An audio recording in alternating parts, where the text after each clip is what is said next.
Welcome to Everything Life Coaching. I'm John Kim. And I'm Noelle Cordeaux. We are the founders of Journey Coaching. We're super passionate about all things coaching and want to share what we've learned from over a decade of coaching and training over 1,000 life coaches. Dive deep into a more meaningful career, find freedom, and make an impact on the world around you. Noelle and I are going to talk to you today about the science of practicing gratitude. Noelle. Hello. Hello. I have a story that I want to share with everyone. Oh, wonderful. Yes. So Noelle does these things called gratitude bombs, and she's been doing them forever. And they're basically emails that she sends out to people. And I don't, do you do it annually or is it whenever you feel? Whenever I feel. And I usually do it around this time of year. Yes. And so I got one from her and it kind of made me want to like pay it forward and also, do it myself. And I wanted to play with what it would be like to spread gratitude in that format. So I got to say, I sat down this morning and I sent one to my agent. I sent one to my publisher. I sent one to friends. It's like it becomes contagious because you start thinking about all the people in your life and what you're grateful for. And what was really valuable for me was like, you could say I'm grateful for that tree outside, but if you actually put it into an email, you have to start talking about why. And you start thinking about, it just goes deeper. So it's not just a checklist, but it kind of connects you to the process and the experience of practicing gratitude instead of just, it becoming a routine where you're marking off boxes. Oh my goodness. That's, first of all, beautiful. Thank you for the shout out on the gratitude bombs. And there was so much good stuff in what you just described. And for me, the most important part of it were two words: contagion and connection. Oh, interesting. I love that I just throw something out there and then you break it down with science because that's what makes this podcast. Chocolate and peanut butter. Yeah. So contagion, and what else? And connection. Describe. Yeah. So when we're talking about gratitude and what it does for our brain and our body, we have to take into account the fact that gratitude and a gratitude practice, exactly as you described, allows us to connect to ourselves, to others, to nature, to the universe, to our spiritual side in a deeper and more meaningful way, so that we really internalize the health benefits of inducing those positive emotions. And the contagion piece is really foundational to the science of social contagion. You're more likely to adopt the habits and patterns of people around you. So by you picking up the gratitude bomb because it feels good and then, firing that out to a bunch of people, you're tipping the dominoes towards social contagion where others will begin to have that exact same compassionate response. Yeah, I felt that.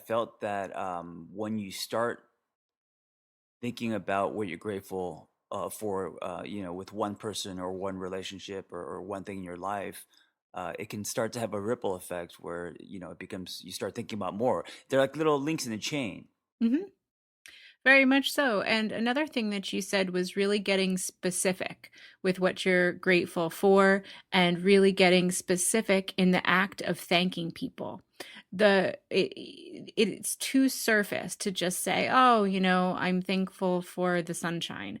Noelle, I'm thankful for the sunshine on this November day that, breaks through the gray clouds and makes the yellow leaves sparkle. That's very different. Right. And also, why you're thankful for the sunshine can make it also deeper and stretch. Absolutely. Absolutely. So let's talk about why this kind of work is important and why we talk about it pretty consistently in our shop. I think number one, it's really part of the culture of what we do at Journey Coaching is being grateful for others and how they show up in the world. And beyond that, the act of inducing positive emotions has real, tangible health benefits. Yes, let's talk about them. So So, I think well, a lot of people just think a lot of people think gratitude is for someone else. They don't realize it's for them. oh yeah, it's 100% for the self. And, when you experience stress and anxiety, that has a negative cardiovascular impact on your body. And when you induce positive emotions with something like a gratitude practice, you actually began to repair that cardiovascular damage and that stress response. Ooh, I like the word repair. Yeah, it's Yeah. true. And on top of that, you also begin to build kind of a force field of resiliency in your brain where you tend to pick up on more optimist driven nuances in life. And with consistent practice, you actually can change your brain chemistry from pessimistic to optimistic. Yes, and I think it's easier said than done, and I think that most people they kind of default to the glass is half empty. Just because life is hard and there are obstacles and there are things that we've been through. But gratitude is just a really simple and powerful way to start uh, rewiring yourself. Correct? Oh, very much so. And one of the outcomes that I discovered that I thought of with you is gratitude practice directly leads to better sleep. I knew you were going to say that. Yeah. Yeah, yeah. Yeah. So, talk about your gratitude journey. How has it shown up for you in your life? How have you come to experience it now? And where do you think you want to go? I believe that there are two musts in life, and I think one must is to always want more or better or different, and it doesn't matter if we're talking about your relationships or building a business or your creativity.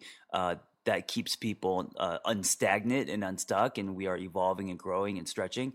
But I think the other must is getting to a place where you are really happy and appreciative of what you have right now in your life today, not yesterday, not what you had or not what you're going to have, but like today in this moment. And I think that's the harder piece. And I think that's what I've been struggling with. And I think without that piece, you're not grounded. And I think this is the value of gratitude is, in my 20s and 30s, I never practiced gratitude. I always saw my life as half empty, incomplete, chasing, which then creates a line of desperation. And I was never able to be present. But I think what gratitude does is it gets you to be more present because you have that other must that I was talking about, or you build it, which is to be happy with what you have today. Yes, incredible. And so let's add to that what happens for you physiologically when you're in a negative state, when you're in your limbic brain in a negative format. Your Oh yeah. eyes narrow, you take in less color, and your senses are less activated. When you are engaged in either your prefrontal cortex or a positive limbic state, your senses expand, your eyes widen, your pupils dilate. You're able to physically take in more color, sight, sound, senses, smell, and really truly live and engage in the world in terms of all of its flavors. Yeah, that's so true. You almost go from black and white to color. Yes, that's a great descriptor. That's a fantastic descriptor for how this works. So guys, if you're listening to us and saying, "Oh, this is really fluffy," it's not. You're going to repair cardiovascular damage to your heart, and you're going to begin engaging with your senses in a way that allows you to actually experience living. You know what I find the most challenging about gratitude? It's like meditation. I could do it once or twice or for that week, but what happens is as life happens, you forget about it. So like how do people thread this into their life so it's a constant practice and it's not just something you do on Thanksgiving? Just as I mentioned with social contagion, other people matter big time. And so, threading this into the culture of your home life, your friend life, and your job life is really important to kind of solidify the practice. That's the reason that we open our team meetings with gratitudes. Yeah, it's almost like a way of living. It is a way of living. And when you work, especially at home, with the people in your family that you share your home with, to get specific about things that you're grateful for day in and day out, it sets the conversational tone for the evening. It sets the emotional tone for the evening. And it really um, gives your home environment a kind of a boost. Yeah, I Yeah. love it. I think and you know, gratitude has just become such a big word these days. But I still think, and you know, I struggle with it myself. There's a difference between it being on the forefront of your mind or on a checklist. And again, what we're talking about now, actually to live it, to turn it into a lifestyle. And I think that's where you'll see the benefits. And I think like meditation, a lot of people kind of flirt with it and then they don't see the benefits and then they just don't do it anymore. Yeah, so let's talk about why um, you and probably many others are so resistant to this practice. I think a lot of it. Oh, go ahead. Oh, sorry. Go ahead. No, well, I was gonna say first. I don't know what word you used. You said fluffy. I think you said fluffy, which is hilarious because that's how I saw it. I saw gratitude as a cloud, as woo woo, as kind of like, you know, um, something you do if you have time. I saw it as a bumper sticker. Yeah. And yeah, and I think that that tendency to minimize these practices, to push them away, they're not, material, they're not impactful. Um, and also, I think a lot of it has to do with the self, that a lot of people believe that self appreciation, enacting gratitude, taking time for the self to appreciate, who they are in context, is selfish or self centered. And so those feelings of discomfort are what cause the resistance. I also think many of us grow up uh, wired and trained to and conditioned to take care of other people. You know, I Yes. think we forget about ourselves. So then later in life, to practice gratitude is challenging because we're so used to not thinking about ourselves and you know anything that has to do with us. We're more used to putting other people before us and taking care of someone else. Yes. And even in the context of our discussion today, we talked about every aspect of gratitude that is external. We didn't at all talk about appreciating personal strengths, personal accomplishments, and, being grateful for what we ourselves do to create goodness in the world. Yes, and I want to insert one of the things that I think we don't think about when we think about gratitude is how far we've come.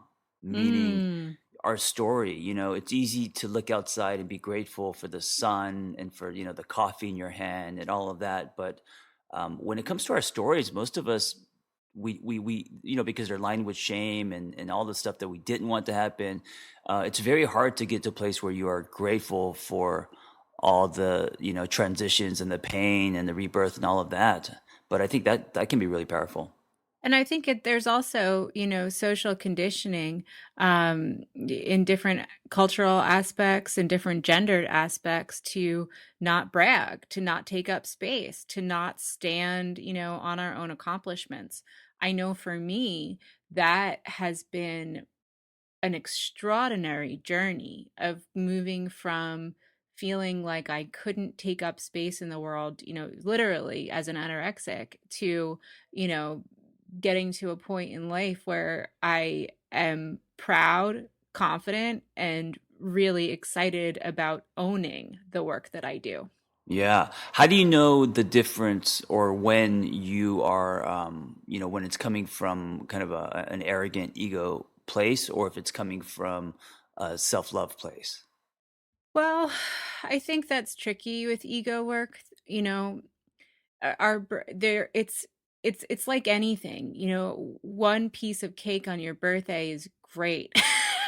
But if you just Right. Eat the if whole you thing. yeah, exactly, it gets to be a little bit much. So, an internal check on, just like we teach in the Catalyst Intensive, when you want to share something about yourself, who is it for and what's the outcome? And, if I'm sharing something about myself, if I'm sharing knowledge, if I'm sharing credentials, if I'm sharing um outcomes, am I doing it you know, because my own ego needs validation, or am I doing it as steward of our company, steward of myself to move the ball further down the field? So, how do you practice gratitude when it comes to self? How do you practice being grateful for yourself and your story or what you've done or what you've accomplished? So, this work is really fascinating. It comes from the work of Kristen Neff, who is one of my favorite researchers on self compassion. And she says that step one is really the act of noticing and accepting our flaws and accepting our inadequacies. And that can be foundational to practice and develop self appreciation. So you're talking about self-compassion. You're talking about not rejecting parts of us that we don't like, but actually throwing love at those parts and accepting those parts. Throwing, yeah, there are three components: it's self kindness, recognizing common humanity, and then mindfulness. So if we're taking each of those pieces, self-kindness is softening and saying I have flaws, I have inadequacies, and I am whole and deserving of loving kindness anyway.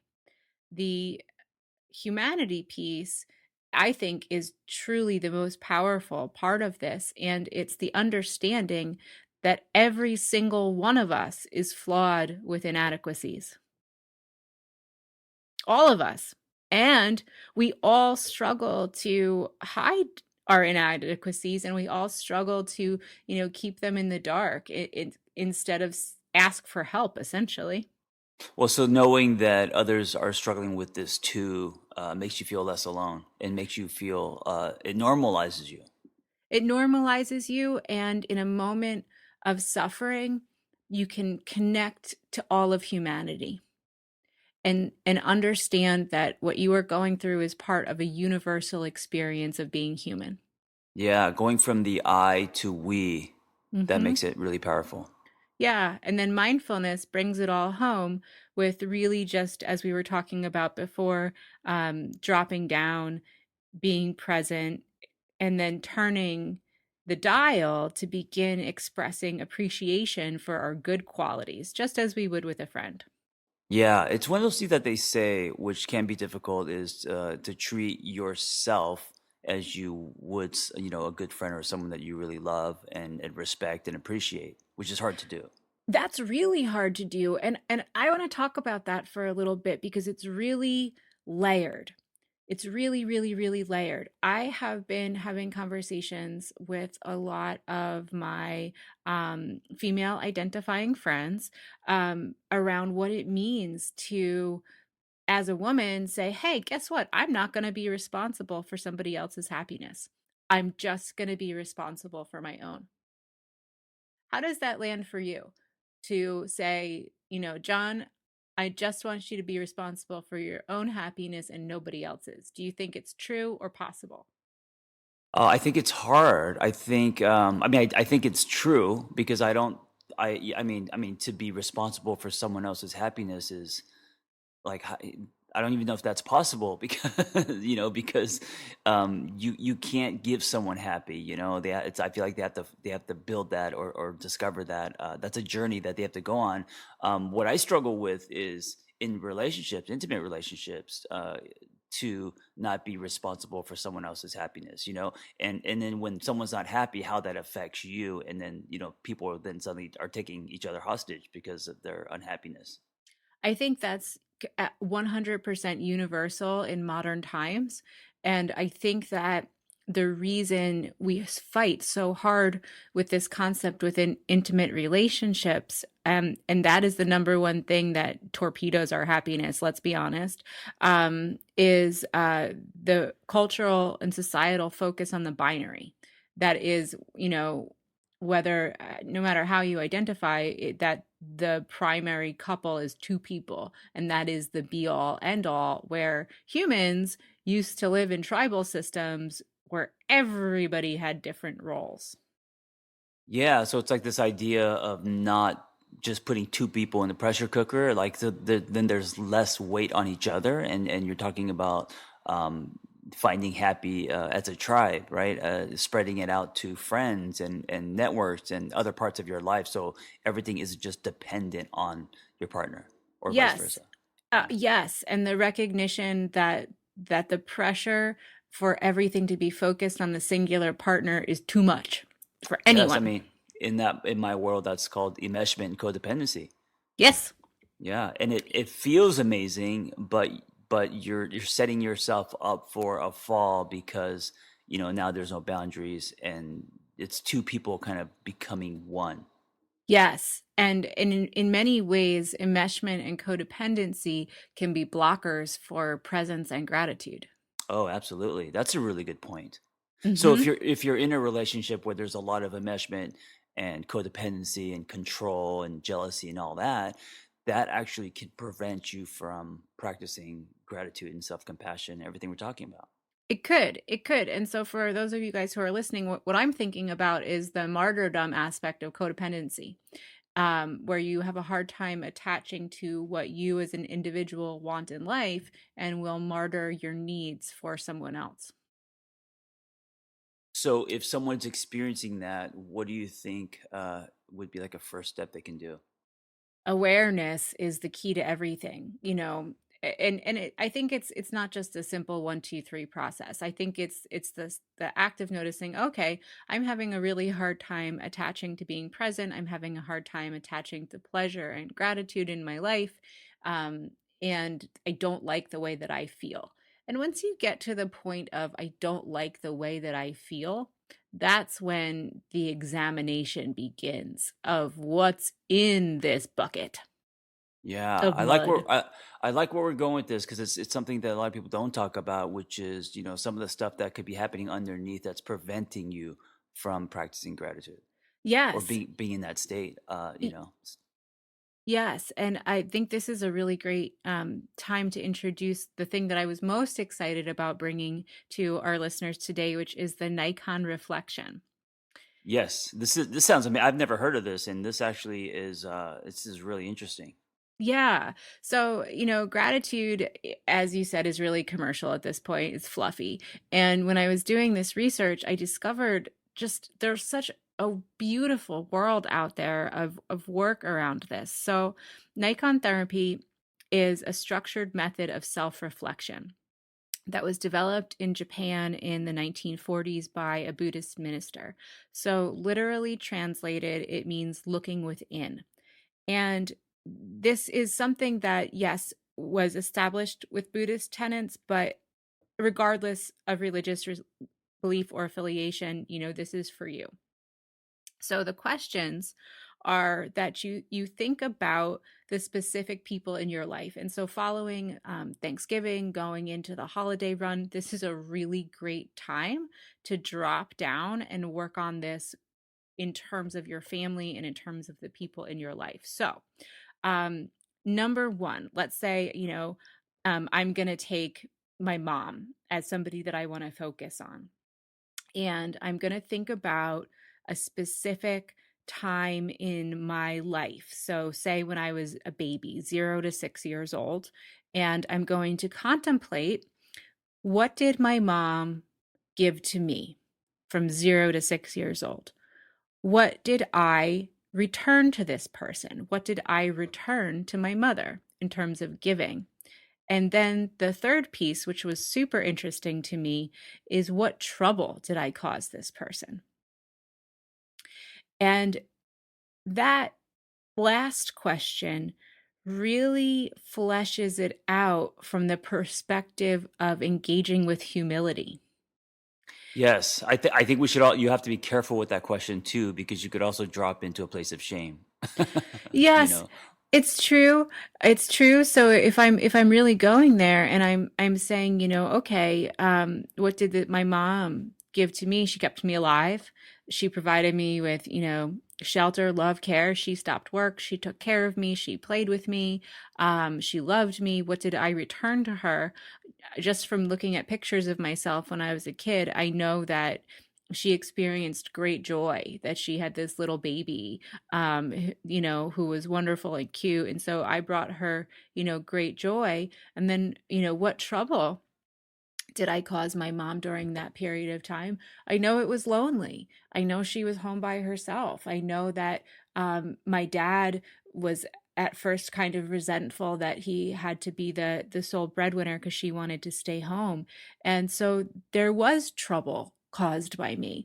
I don't feel shame around it because I was a baby, but it really puts my mom's humanity in perspective for me, and I'm able to open now and attach to her with just a really profound sense of gratitude, much deeper than before I started this exercise. Right. The point of question three, what trouble did I cause this person, isn't for you to internalize or, blame yourself, but it's more so to deploy empathy and see what the other person went through so that you could Yes. value them. Right. Yes. So reflecting on the three themes, what did this person give me? What did I return to this person? And what trouble did I cause this person is a way of reflecting on personal relationships that helps you cultivate feelings of gratitude and appreciation while also expanding awareness of the moral relationship with others in terms of giving, receiving, and hurting. Yeah. As you were doing this for yourself, I was thinking about my dad. Hmm. And if I was to do it for me, what I received, what did I receive? So step one is No, what did this person give me? what did your dad And give you? Yeah. yeah, and that to me, that's just him being the first to kind of come to America. So giving me education, well, giving me America, designer jeans, education, freedom, all of that. And then what did I return to this person? I would say helping the family. With Korean families, it's a big deal for for the kids to help with the family, and it's like the money is all kind of like in the pot that we all share, and it's very tribal in that way. And so what did I return is helping my parents, with businesses and work and all of that. um, and then what trouble did I cause this person?